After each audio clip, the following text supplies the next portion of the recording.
La malformació de Chiari és una malaltia que suposa congènita, a la qual la part posterior del crani es desenvolupa menys del que és habitual. Això suposa un compromís de l'espai pel cerebel, fet que pot comportar una discapacitat molt severa al pacient.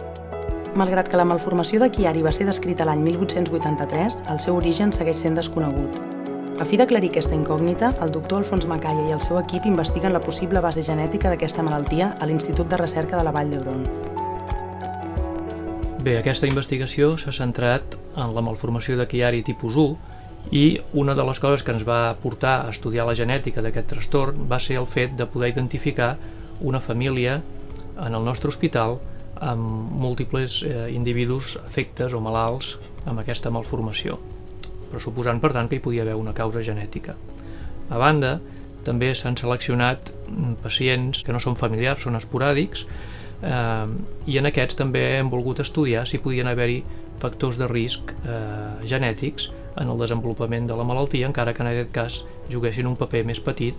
que en els casos familiars. I en tercer lloc, també hem estudiat una alteració que en certa manera pot estar relacionada, que és la malformació de Chiari tipus 2, en la qual hem volgut examinar la hipòtesi de si podien haver-hi alteracions epigenètiques, és a dir, alteracions que alteren l'expressió dels gens durant el desenvolupament, però que no estan relacionades amb mutacions o variants en el que coneixem com la seqüència codificant de l'ADN. Pel que fa als resultats del projecte, en l'estudi dels casos familiars s'ha pogut identificar una regió en el genoma que seria per primer cop la identificació d'un locus genètic associat a aquesta malaltia. En la segona part del projecte hem trobat una variant en un gen que està implicat en el desenvolupament placentari durant la quarta setmana de vida i aquesta variant l'hem trobat més representada en els 400 pacients esporàdics que hem mirat enfront de